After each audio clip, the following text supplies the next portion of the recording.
Hello जय हिंद, नमस्कार दोस्तों। मैं जितेंद्र आप सभी का आपके अपने YouTube channel Republican GS classes में स्वागत करता हूं। दोस्तों, काफ़ी दिनों बाद लेकिन एक महत्वपूर्ण टॉपिक के साथ आए हैं। आज का हमारा टॉपिक है प्रस्तावना। आज हम प्रस्तावना के बारे में पढ़ेंगे और प्रस्तावना से बनने वाले सभी महत्वपूर्ण प्रश्नों को भी देखेंगे। तो सबसे पहले हम जानते हैं प्रस्तावना के बारे में कि प्रस्तावना का विचार कहाँ से आया है। तो अगर विचार की बात करें तो दोस्तों, प्रस्तावना का विचार सर्वप्रथम अमेरिकी संविधान से आया था। कहाँ से दोस्तों? अमेरिका के संविधान से आया था। जब अमेरिका का संविधान बना था तो उसने सर्वप्रथम अपने संविधान में प्रस्तावना को शामिल किया। उसके बाद कई देशों ने इसे अपनाया, जिन देशों में भारत भी शामिल है। इसका मतलब क्या हुआ दोस्तों? इसका मतलब ये हुआ कि सबसे पहले लिखित संविधान अमेरिका का बना और अमेरिका ने अपने संविधान में प्रस्तावना को शामिल किया और उसको देखकर फिर कई अन्य देशों ने अपना संविधान बनाया और उसमें प्रस्तावना को शामिल किया। जैसा कि दोस्तों हम सभी जानते हैं कि भारत का जब संविधान बना था तो उससे पहले कई सारे देशों के संविधान का अध्ययन किया गया था। उसके बाद कई देशों से अच्छी अच्छी चीज़ों को लिया गया था और उनमें कुछ संशोधन करके और अच्छा बनाकर उसे भारत के संविधान में शामिल किया गया था। तो उसी प्रकार से अमेरिका का संविधान देखा गया और वहाँ से प्रस्तावना के विचार को भारतीय संविधान में शामिल किया गया। और फिर नेक्स्ट बात करते हैं दोस्तों कि ये प्रस्तावना है क्या। तो आपको दोस्तों हम बता दें, प्रस्तावना संविधान का एक परिचय पत्र है अथवा भूमिका होती है। जैसे कि हम कोई बुक पढ़ते हैं या कोई बुक को देखते हैं तो उसमें शुरुआत में भूमिका होती है। उसी प्रकार जो हमारा भारतीय संविधान है, हमारे भारतीय संविधान की जो पुस्तक है उसमें शुरुआत में भूमिका लिखी हुई है, यानी भूमिका की भांति हमारे संविधान में प्रस्तावना लिखी हुई है। यानी कि जो हमारे भारतीय संविधान की पुस्तक है उसके शुरुआत में प्रस्तावना भूमिका की भांति लिखी हुई है, जो हमारे भारतीय संविधान की प्रकृति को बताती है। उसमें यानी कि प्रस्तावना में भारतीय संविधान का सार होता है और उसकी सारी प्रकृति को कि हमारा संविधान कैसा होगा, हमारा देश कैसा होगा, यहाँ पर क्या क्या अधिकार होंगे, इन सभी के बारे में हमारे भारतीय संविधान की प्रस्तावना से पता चल जाता है। दोस्तों, अब जानते हैं हम भारतीय संविधान की प्रस्तावना कैसे आई। तो दोस्तों आपको हम बता दें, भारतीय संविधान की प्रस्तावना का उद्भव जो हुआ है वह उद्देश्य प्रस्ताव से हुआ है। किससे हुआ है दोस्तों? उद्देश्य प्रस्ताव से हुआ है, जिसे उद्देशिका के नाम से भी जाना जाता है। किस नाम से दोस्तों? उद्देशिका के नाम से भी जाना जाता है। और यह उद्देशिका यानी कि उद्देश्य प्रस्ताव कहाँ से आया था? तो दोस्तों आपको बता दें, पंडित जवाहरलाल नेहरू जी ने इसे 13 दिसंबर 1946 को भारतीय संविधान सभा में इसे प्रस्तुत किया था और संविधान सभा द्वारा इसे 22 जनवरी 1947 को स्वीकार किया गया था। अब ये सारी चीज़ें मैं क्यों बता रहा हूँ? तो दोस्तों याद रखना, यहाँ से क्वेश्चन बनता है। कई बार ये क्वेश्चन पूछा गया है कि सर्वप्रथम इसे कब प्रस्तुत किया गया था, यानी प्रस्तावना को सर्वप्रथम कब प्रस्तुत किया गया था। तो इसका आंसर हो जाएगा 13 दिसंबर 1946 को प्रस्तुत किया गया था। और यह कहाँ से आई है? तो दोस्तों यह उद्देश्य प्रस्ताव जिसे जवाहरलाल नेहरू ने प्रस्तुत किया था 13 दिसंबर 1946 को, उसी से प्रस्तावना का उद्भव हुआ है और इसे हम उद्देशिका के नाम से भी जानते हैं क्योंकि यह उद्देश्य प्रस्ताव से बनी है। तो दोस्तों यहाँ से कितने क्वेश्चन हो गए? 3 क्वेश्चन बन सकते हैं। पहला कौन सा कि यह उद्देश्य प्रस्ताव से ली गई है और इसे उद्देशिका के नाम से भी जानते हैं और इसे पंडित जवाहरलाल नेहरू ने 13 दिसंबर 1946 को प्रस्तुत किया था। और नेक्स्ट क्वेश्चन कि संविधान सभा द्वारा इसे कब स्वीकार किया गया था? तो इसे 22 जनवरी 1947 को। अब देखिए दोस्तों, यहाँ पर सारे फैक्चुअल क्वेश्चन हमने ऐड कर दिए हैं। इसके बाद अभी आपको कॉन्सेप्चुअल भी क्वेश्चन मिलेंगे। नेक्स्ट दोस्तों देख लेते हैं कि स्रोत क्या है, कहाँ से भारतीय संविधान की प्रस्तावना को लिया गया है, ऐसा भी क्वेश्चन बन जाता है। तो इसका आंसर हो जाएगा अमेरिका के संविधान से। नेक्स्ट क्वेश्चन बन जाता है दोस्तों कि भारतीय संविधान की प्रस्तावना जो है उसकी भाषा किस देश से ली गई है। तो दोस्तों इसका आंसर हो जाएगा ऑस्ट्रेलिया। दोस्तों यहाँ पे कंफ्यूज मत होना, अगर प्रस्तावना कहाँ से ली गई है ऐसा क्वेश्चन बने तो हम अमेरिका कहेंगे, लेकिन जहाँ पर आ जाए कि प्रस्तावना की भाषा तो वहाँ पर हम कहेंगे ऑस्ट्रेलिया के संविधान से ली गई है। नेक्स्ट क्वेश्चन है, सामाजिक, आर्थिक और राजनीतिक न्याय की अवधारणा किस देश से ली गई है। तो दोस्तों आपको हम बता दें, इसे रूसी क्रांति से लिया गया है। कहाँ से? रूसी क्रांति से। सामाजिक, आर्थिक और राजनैतिक न्याय की अवधारणा रूसी क्रांति से ली गई है। नेक्स्ट है स्वतंत्रता, समानता और बंधुत्व की भावना कहाँ से ली गई है? तो इसका आंसर हो जाएगा फ्रांस की क्रांति से। रूस की क्रांति से सामाजिक, आर्थिक और राजनैतिक न्याय, फ्रांसीसी क्रांति से स्वतंत्रता, समानता और बंधुत्व की भावना। अब नेक्स्ट बात करते हैं दोस्तों कि प्रस्तावना की प्रकृति कैसी है। तो दोस्तों अगर हम प्रकृति की बात करें तो दोस्तों आपको बता दें यह अपरिवर्तनीय है। कैसी है दोस्तों? अप्रवर्तनीय है। अप्रवर्तनीय शब्द का मतलब क्या है? इसका मतलब ये है दोस्तों कि ये न्यायोचित नहीं है। अब ये न्यायोचित का मतलब क्या है? तो दोस्तों जैसे कि भाग 3 में, भारतीय संविधान के भाग 3 में मौलिक अधिकार दिए गए हैं और दोस्तों उन मौलिक अधिकारों की प्रकृति न्यायोचित है, यानी कि प्रवर्तनीय है। अर्थात दोस्तों अगर हमारे मौलिक अधिकारों का हनन होता है तो हम उन्हें हाई कोर्ट और सुप्रीम कोर्ट के द्वारा प्राप्त कर सकते हैं। हाई कोर्ट के द्वारा आर्टिकल 226 यानी 226 में, और सुप्रीम कोर्ट के द्वारा आर्टिकल 32 के द्वारा हम उन्हें प्राप्त कर सकते हैं। लेकिन यहाँ पर अप्रवर्तनीय प्रस्तावना को इसलिए कहा गया है कि यहाँ पर कई ऐसी चीज़ें हैं जिन्हें संविधान बनाते समय तुरंत लागू नहीं किया जा सकता था, इसीलिए इसे अप्रवर्तनीय स्वरूप रखा गया है। अर्थात दोस्तों इसमें जो बातें लिखी गई हैं अगर वह आपको प्राप्त नहीं हुई हैं तो उनके खिलाफ आप कोर्ट में क्लेम नहीं कर सकते हैं, आप कोर्ट नहीं जा सकते हैं, इसी वजह से ये अप्रवर्तनीय है। नेक्स्ट बात करते हैं दोस्तों प्रस्तावना का महत्व क्या है। तो दोस्तों प्रस्तावना हमारे भारतीय संविधान की प्रकृति को बताती है। पहला पॉइंट तो ये हो गया कि ये प्रकृति को बताती है। दूसरा पॉइंट ये हुआ कि संविधान की शक्ति का स्रोत क्या है, ये भी हमारी प्रस्तावना बताती है कि भारतीय संविधान की शक्ति का स्रोत भारत की जनता है। जैसा कि हम भारतीय संविधान की प्रस्तावना को पढ़ते हैं तो शुरुआत में ही पहली लाइन में लिखा गया है, हम भारत के लोग भारत को एक संपूर्ण प्रभुत्व संपन्न। कहाँ से स्टार्ट होता है? हम भारत के लोग, अर्थात सर्वोच्च शक्ति कहाँ पर है? भारत की जनता में है। अब बात कर लेते हैं प्रस्तावना के मूल तत्वों की। तो प्रस्तावना के मूल तत्वों की बात करें तो दोस्तों इसमें हम जानते हैं, सबसे पहले देखेंगे कि इसके स्रोत यानी शक्ति क्या है। तो सबसे पहले लाइन की शुरुआत जैसे कि होती है हमारी प्रस्तावना की, हम आपको दिखा दे रहे हैं, ये आप देख सकते हैं। शुरुआत में ही लिखा गया है, हम भारत के लोग भारत को एक संपूर्ण प्रभुत्व संपन्न, समाजवादी, पंथनिरपेक्ष, लोकतंत्रात्मक गणराज्य बनाने के लिए तथा उसके समस्त नागरिकों को सामाजिक, आर्थिक और राजनैतिक न्याय, विचार, अभिव्यक्ति, विश्वास, धर्म और उपासना की स्वतंत्रता, प्रतिष्ठा और अवसर की क्षमता प्राप्त कराने के लिए तथा उन सब में व्यक्ति की गरिमा और राष्ट्र की एकता और अखंडता सुनिश्चित करने वाली बंधुता बढ़ाने के लिए दृढ़ संकल्प होकर अपनी इस संविधान सभा में आज तारीख 26 नवंबर 1949 ईस्वी मिति मार्ग से शुक्ल सप्तमी संवत 2006 विक्रमी को एतत् द्वारा इस संविधान को अंगीकृत, अधिनियमित और आत्मार्पित करते हैं।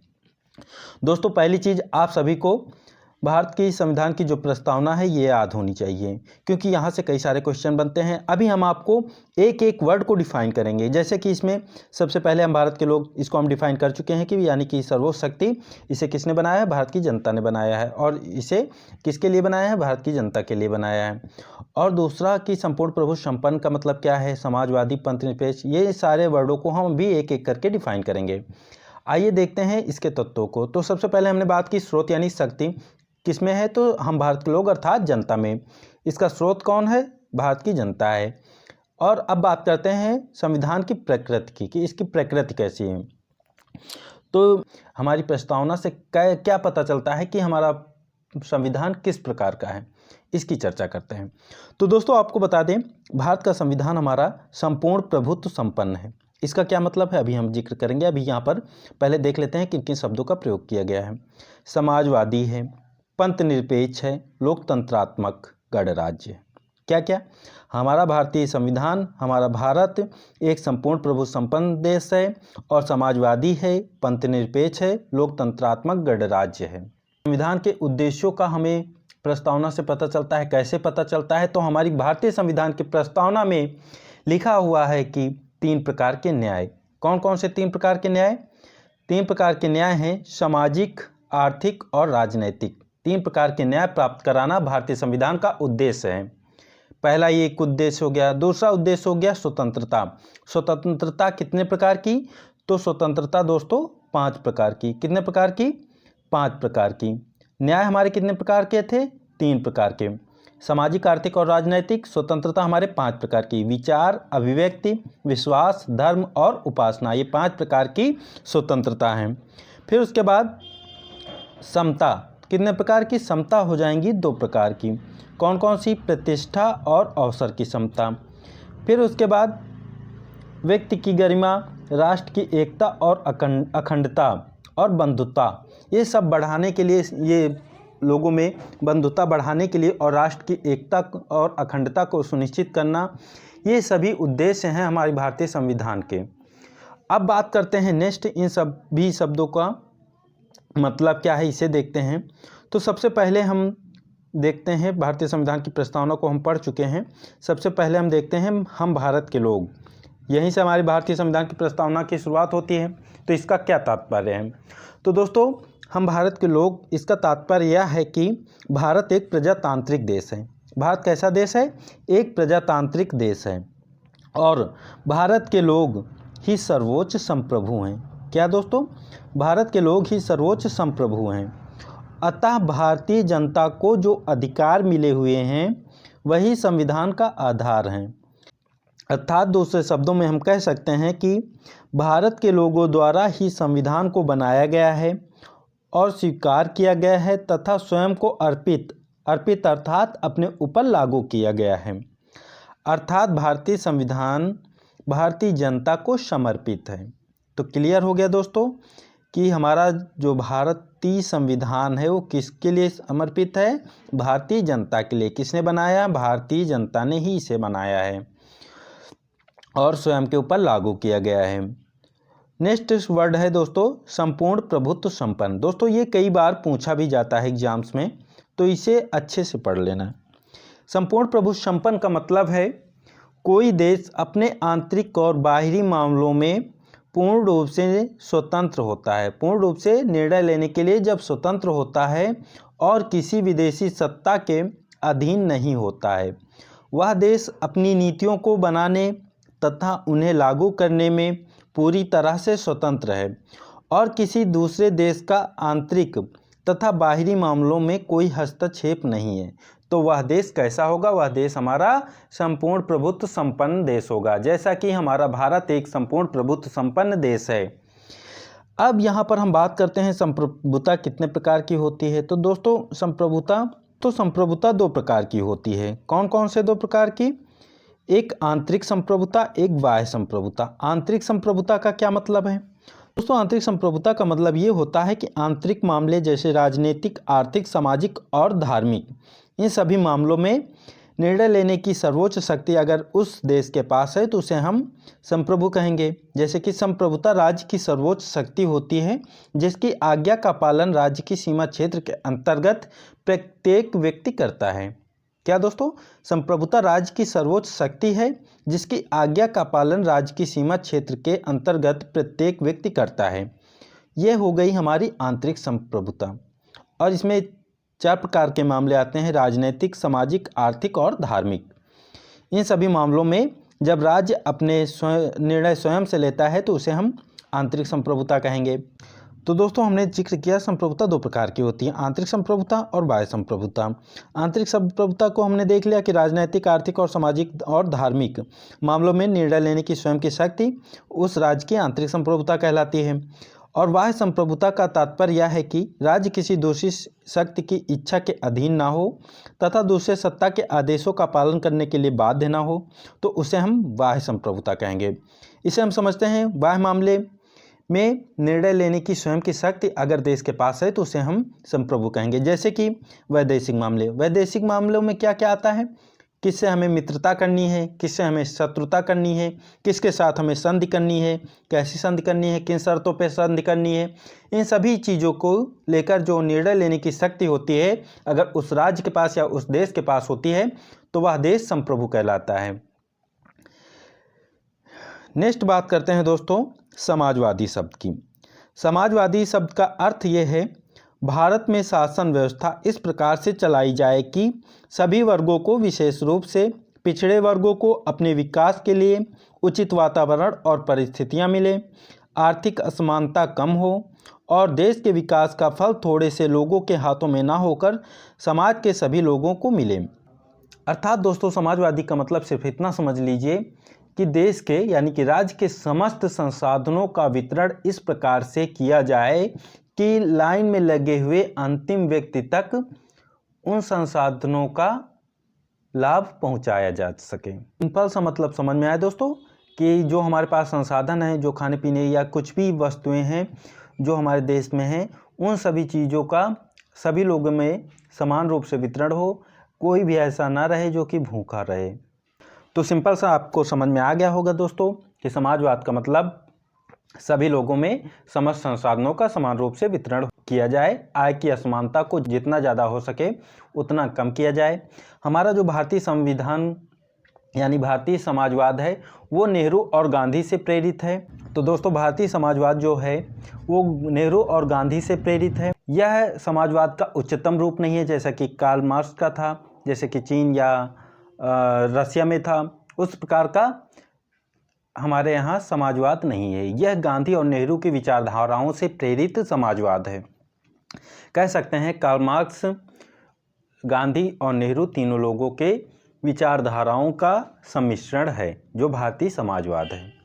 यहाँ पर नेक्स्ट बात करते हैं दोस्तों अब निरपेक्ष की। पंथ निरपेक्ष और धर्मनिरपेक्ष दोनों वर्डों में थोड़ा सा फर्क है दोस्तों।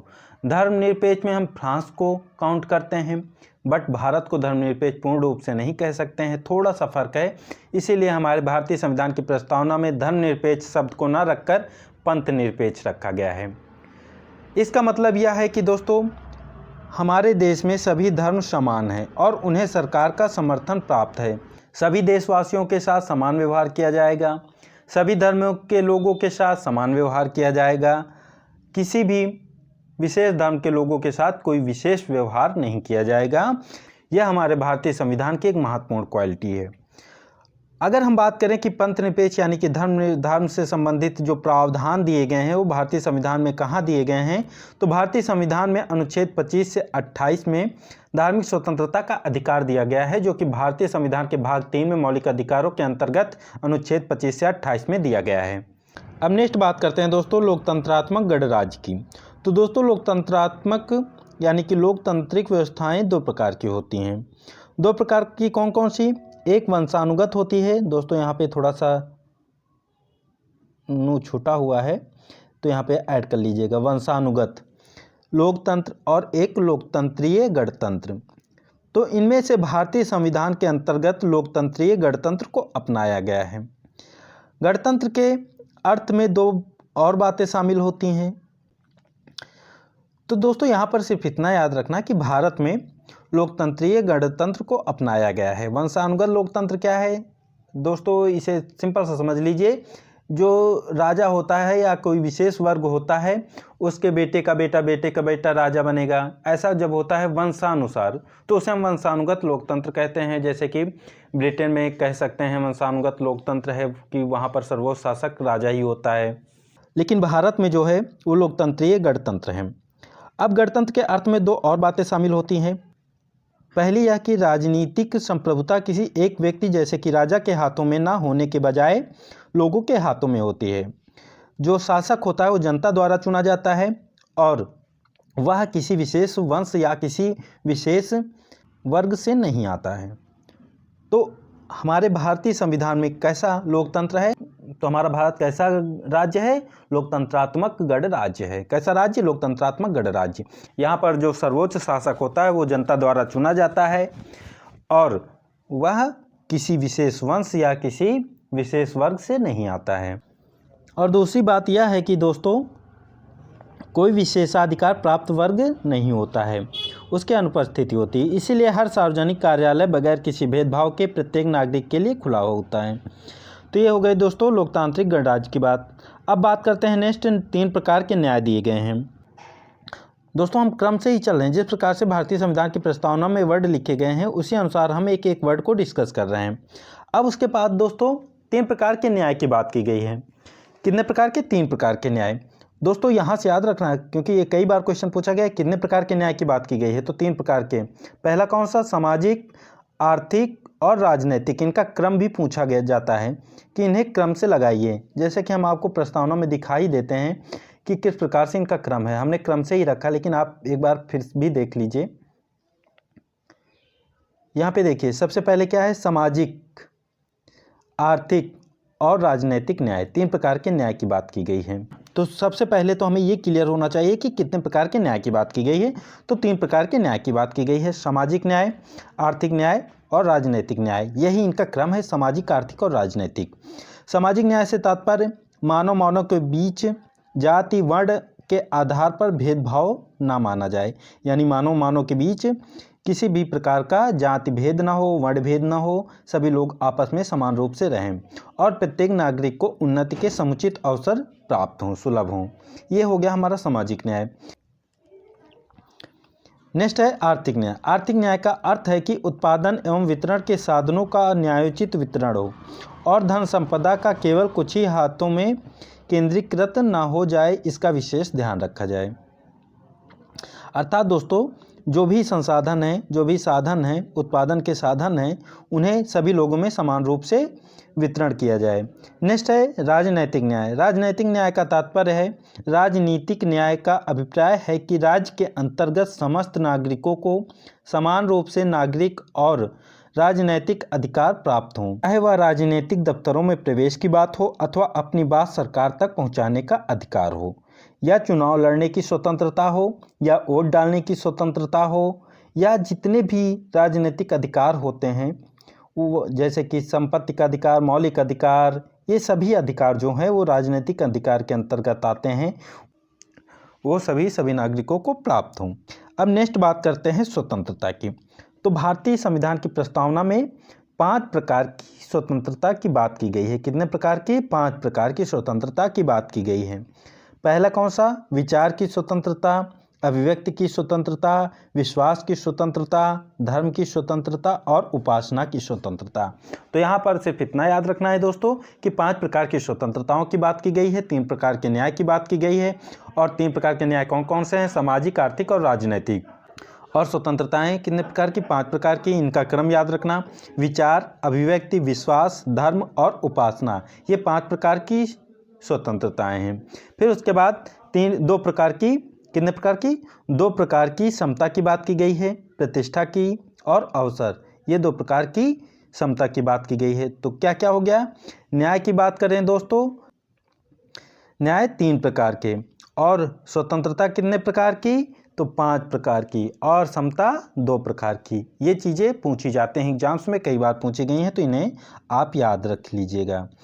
अब आइए हम जानते हैं प्रस्तावना से जुड़े हुए महत्वपूर्ण कथन जो कि एग्जाम्स में पूछे जाते हैं। सबसे पहले हम बात करेंगे के.एम. मुंशी के बारे में। के.एम. मुंशी जी ने संविधान की प्रस्तावना को क्या कहा है? तो दोस्तों इन्होंने संविधान की प्रस्तावना को जन्म कुंडली कहा है। फिर उसके बाद डॉक्टर बी.आर. अम्बेडकर जी ने इसे क्या कहा है? तो इसे पवित्र दस्तावेज कहा है। ठाकुर दास भार्गव जी ने इसे क्या कहा है? तो इन्होंने संविधान की आत्मा कहा है। दोस्तों यहाँ पे कंफ्यूज मत होना, क्योंकि संविधान की आत्मा की जब बात आती है तो हमारे दिमाग में सबसे पहला नाम आता है डॉक्टर बी.आर. अम्बेडकर जी का। लेकिन यहाँ पर संविधान की आत्मा प्रस्तावना को किसने कहा है? अगर ऐसा क्वेश्चन बने, दोस्तों याद रखना बहुत ही छोटा सा फर्क है।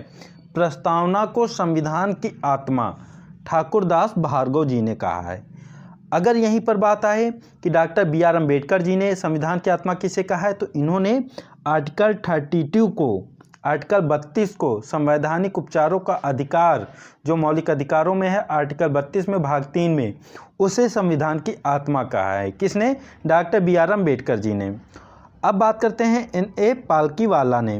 संविधान की प्रस्तावना को क्या कहा है? तो दोस्तों एन.ए. पालकीवाला ने प्रस्तावना को परिचय पत्र कहा है। दोस्तों यहाँ पे याद रखना, ये सारी चीज़ें प्रस्तावना के बारे में हो रही हैं। ये सारे कथन किसके बारे में है? प्रस्तावना के बारे में। एक बार इनको फिर से याद कर लेते हैं। के.एम. मुंशी जी ने प्रस्तावना को जनकुंडली कहा है। Doctor B R. अम्बेडकर जी ने प्रस्तावना को पवित्र दस्तावेज कहा है। ठाकुर दास भार्गव जी ने संविधान की आत्मा कहा है प्रस्तावना को, और बी.आर. अम्बेडकर जी ने आर्टिकल 32 को संविधान की आत्मा कहा है, और एन.ए. पालकीवाला ने प्रस्तावना को परिचय पत्र कहा है। ये सारे कथन महत्वपूर्ण है जो कि परीक्षाओं में पूछे जाते हैं, इन्हें याद रखना। एक और कथन याद रखना मेरे दोस्तों कि आह्लाद कृष्णा स्वामी अय्यर ने प्रस्तावना के बारे में क्या कहा है? तो दोस्तों इन्होंने दीर्घकालिक सपनों का विचार कहा है। प्रस्तावना को दीर्घकालिक सपनों का विचार कहा है। तो दोस्तों ये सारे कथन हो गए प्रस्तावना से संबंधित। अब प्रस्तावना के बारे में एक और चीज़ जान लेते हैं कि प्रस्तावना में अभी तक कितने बार संशोधन किया जा चुका है। क्या चीज़ दोस्तों? संशोधन। तो दोस्तों आपको बता दें, प्रस्तावना में अभी तक सिर्फ एक बार संशोधन किया जा चुका है, और वह कब किया गया था? तो 42वां संविधान संशोधन द्वारा 1976 में किया गया था। कब दोस्तों? 1976 में 42वें संविधान संशोधन द्वारा। हम जानते हैं दोस्तों 42वें संविधान संशोधन को मिनी कॉन्स्टिट्यूशन के नाम से भी जानते हैं। दोस्तों 42वां संविधान संशोधन 1976 में हुआ था, और इसके द्वारा 3 शब्द जोड़े गए थे। कौन कौन से? समाजवादी, पंथनिरपेक्ष और अखंडता। ये 3 शब्द भारतीय संविधान की प्रस्तावना में 42वें संविधान संशोधन द्वारा 1976 में जोड़े गए थे। अब बात आती है दोस्तों नेक्स्ट, यहाँ से इतना इम्पॉर्टेंट है। अब एक और चीज़ इम्पॉर्टेंट है जो कॉन्सेप्चुअल पूछ लिया जाता है कि प्रस्तावना संविधान का भाग है या नहीं। क्या दोस्तों? प्रस्तावना संविधान का भाग है या नहीं? प्रस्तावना संविधान का भाग है या नहीं, इसे दोस्तों बताने से पहले हम कुछ केसों की चर्चा करेंगे। इसका जो इतिहास रहा है, क्योंकि इसे शुरुआत में प्रस्तावना का भाग नहीं माना गया, फिर माना गया, फिर नहीं माना गया, ये जो क्रम रहा इसके बारे में हम आपको बता देते हैं। फिर फाइनल क्या वर्तमान में माना जाता है उसकी भी चर्चा करेंगे। तो दोस्तों सबसे पहले हम बेरूबारी केस की चर्चा करते हैं। बेरूबारी केस 1960 में। 1960 में प्रस्तावना को भारतीय संविधान का भाग नहीं माना गया था। दोस्तों ये क्वेश्चन बन जाता है, बेरूबारी केस 1960 में प्रस्तावना को भारतीय संविधान का भाग माना गया था या नहीं? तो आपको बताना है कि प्रस्तावना को भारतीय संविधान का भाग नहीं माना गया था बेरूबारी केस 1960 में। फिर उसके बाद दोस्तों नेक्स्ट केस आता है केशवानंद भारती केस 1973। इस केस में दोस्तों केशवानंद भारती केस 1973 में प्रस्तावना को भारतीय संविधान का भाग मान लिया गया, और यह कहा गया कि इसमें अनुच्छेद 368 के माध्यम से विशेष बहुमत द्वारा संशोधन किया जा सकता है। जिस प्रकार से संविधान के अन्य भागों में संशोधन किया जा सकता है, उसी प्रकार से भारतीय संविधान की प्रस्तावना में भी संशोधन किया जा सकता है। लेकिन दोस्तों इसी के साथ एक और महत्वपूर्ण बात कही कि इसके मूल ढांचे में कोई परिवर्तन नहीं किया जा सकता। अर्थात दोस्तों आप प्रस्तावना में भी संशोधन कर सकते हैं, संविधान के किसी भी अन्य भाग में भी संशोधन कर सकते हैं, लेकिन दोस्तों आप भारतीय संविधान के किसी भी ऐसे भाग में परिवर्तन नहीं कर सकते हैं जो संविधान के मूल ढांचे का उल्लंघन करता हो। हालांकि सुप्रीम कोर्ट या संविधान में कहीं भी उल्लेख नहीं है कि भारतीय संविधान का मूल ढांचा क्या है, लेकिन जो हमारे भारतीय संविधान के निर्माता थे उनके विचारों को और भारतीय संविधान की प्रस्तावना को देखकर उनके विचारों के अनुसार सुप्रीम कोर्ट समय समय पर मूल ढांचे की परिभाषा को बताता रहता है, मूल ढांचे की परिभाषा देता रहता है। तो दोस्तों हमारे लिए क्या क्या इम्पोर्टेंट है कि सबसे पहले बेरूबारी केस कब हुआ था? बेरूबारी केस 1960 में हुआ था। इसमें प्रस्तावना को संविधान का भाग नहीं माना गया था।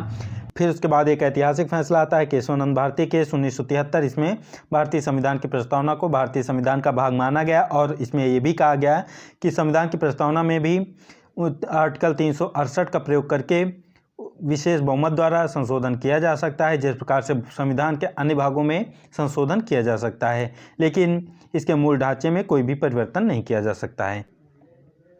अगर दोस्तों हमारे द्वारा दी गई जानकारी थोड़ी सी भी अगर आपको पसंद आई हो और आप इस प्रकार के और वीडियो चाहते हैं तो प्लीज़ लाइक करें, शेयर करें और सब्सक्राइब करें, और नीचे कमेंट करके आप अपना ओपिनियन दे सकते हैं।